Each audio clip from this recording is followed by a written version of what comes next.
Selamat siang para netizen dimanapun kita berada, salam inspirasi bagi kita semua ya. Nampaknya Sekjen PKB ya, mereka menolak dipanggil PBNU. Untuk apa katanya begitu kan ya? Kayak dagelan saja. Ini menunjukkan bahwa PKB ya sudah menolak begitu kan ya, terkait dengan apa yang kemudian ya mediasi yang dilakukan oleh PBNU. Saya kira kalau mereka menemukan titik temu, mengapa tidak begitu kan ya? Kalau ada orang-orang yang kemudian ingin memediasi mereka, saling kembali ke hitohnya masing-masing di situ, ya nggak ada masalah sebenarnya. Tapi sekarang ini PKB sudah gengsi begitu kan, sudah terlanjur panas ya kepada PBNU yang dituduh ini, dituduh itu dan sebagainya. Sehingga kader-kader PDP banyak kecewa, kader-kader PKB banyak yang kecewa begitu. Saya kira inilah yang kemudian harus diakhiri dan harus dihentikan begitu. Saya sepakat apa yang disampaikan Pak Ma'ruf Amin. Ini harus benar-benar diakhiri begitu. Tidak ada gunanya sekali. Masyarakat bertepuk tangan ya. Masyarakat malah menertawakan bagaimana PBNU selama ini. Walaupun toda hakikatnya itu adalah dibalik sejarah ini begitu kan ya. Tapi bukan sekarang ini kan seorang melihat realitasnya kan cerdas begitu. Masyarakat hari ini kan cerdas. Artinya apa? Artinya oke lah tidak PKB ya menolak begitu kan untuk dipanggil PBNU. Saya kira ini harus ada yang ada di tengah begitu. Undanglah PKB, undanglah PBNU. Biar tidak apa? Biar tidak larut-marut seperti ini begitu kan. Seharusnya kan mereka bersatu begitu. Dalam artian bahwa tidak ada saling ya cemburu begitu. Ini Sekjen PKB ogah dipanggil PBNU ya, dipanggil PBNU untuk apa? Kayak dagelan saja. Ini pemilu kemarin PKB digembosin, ternyata perolehan suaranya malah naik. Bahkan PBNU lama-lama makin kocak, giliran PKB berjaya diakui, giliran PKB nggak berjaya ditinggal. Ini komentar dari netizen loh begitu kan ya. Coba lagi. Ya. Harus kalau dipanggil Sekjen ya Pak Sekjen harus tambah namanya. Ya Pak Sekjen kok dipanggil PBNU? Ya bukan namanya, nggak mau lah. Saya aja dipanggil Pak RT nggak mau karena saya bukan RT. Ini komentar-komentar dari netizen. Artinya begini, sekarang ini kan saling memanas antara Gus Ipul dan Gus Yahya begitu kan. Bagaimana terkait dengan pernyataan Caimin begitu kan.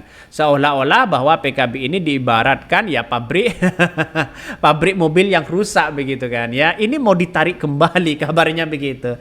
Tapi pada akhirnya orang akan semakin menertawakan PBNU di situ begitu kan ketika mengatakan seperti itu. Karena apa? Karena PKB ini ranahnya secara politik begitu.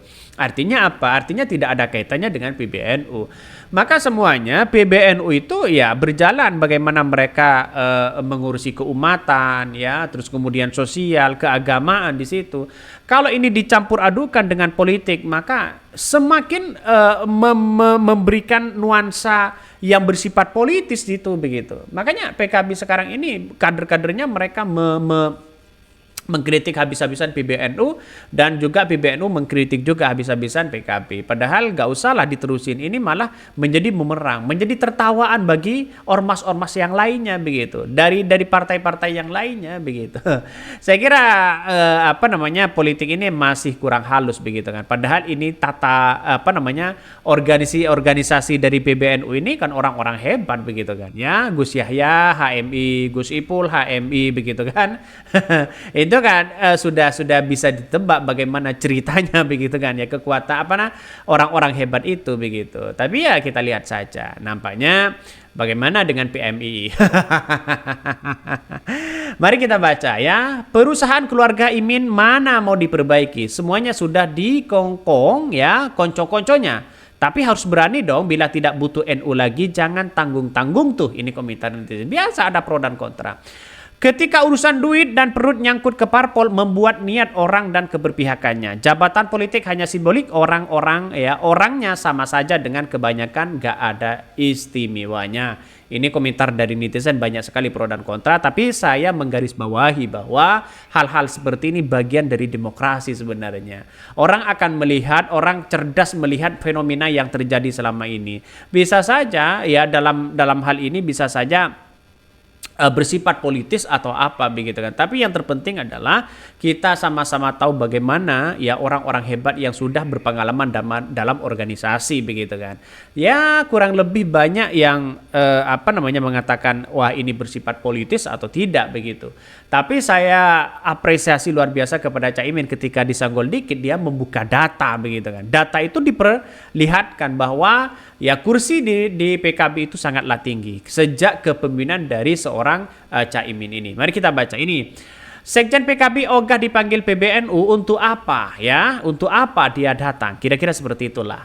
Bahkan Sekretaris Jenderal PKB Hasanuddin Wahid mempertanyakan alasan PBNU mengundang dirinya karena PKB tak ada urusan dengan Ketua Umum PBNU Yahya Khalil Stakuf dan Sekjen PBNU Syaifullah Yusuf lantaran sebagai dua entitas yang berbeda.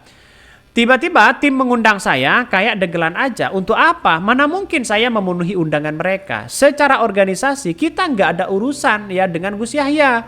Ya tidak ada urusan dengan Gus Ipul begitu. Kita entitas yang berbeda.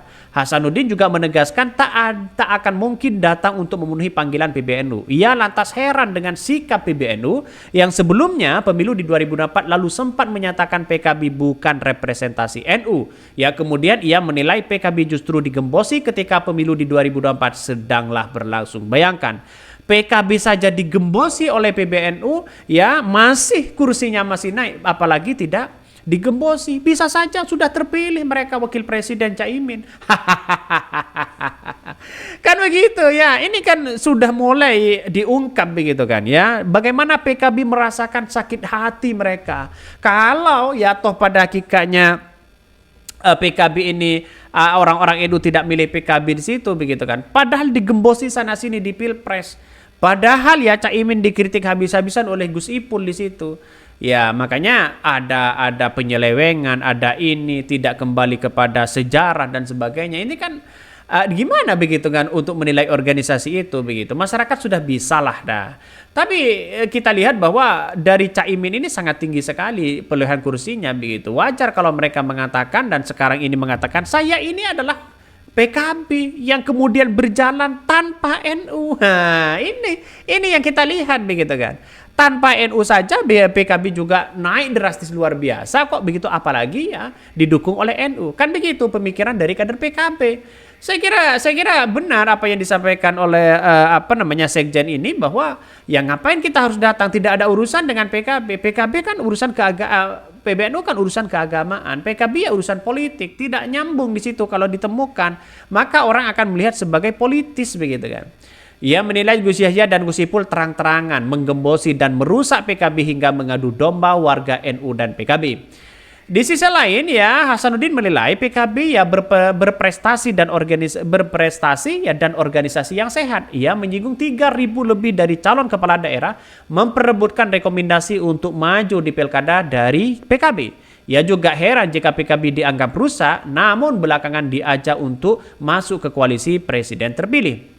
Bahkan selain itu, Hasanuddin juga mengaku tidak bisa mendatangi undangan dari seseorang yang menyatakan dirinya di atas negara, tapi tidak boleh ya di bawah negara.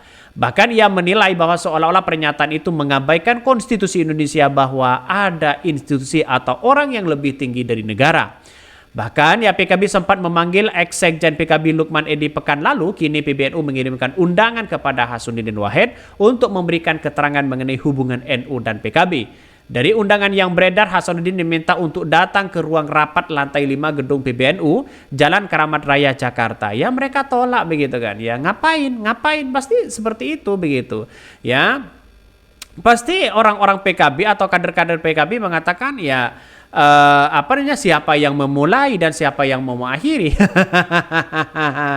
Dia yang memulai dan dia yang mengakhiri. Kan begitu logikanya begitu kan. Ya, yang mulai duluan siapa, yang mengakhiri lalu siapa begitu. Ini kan menjadi guyonan, bahkan menjadi menjadi pembicaraan yang menurut saya pribadi ya NU kalau ada konflik seperti itu hanya biasa aja begitu kan. Biasa-biasa aja begitu. Jadi mungkin sudah 1 bulan ini sudah selesai begitu. Kalau tidak ada yang mengalah tidak bisa begitu. Makanya dengan adanya seperti ini si Sekjen ini menolak untuk datang ke PBNU. Ya seharusnya PBNU datang ke PKB karena dia yang memulai duluan. Kan begitu kalau merasa salah. Mungkin itu yang kami sampaikan, ya tonton terus channel Hodari Podcast Rakyat ini, jangan lupa di subscribe.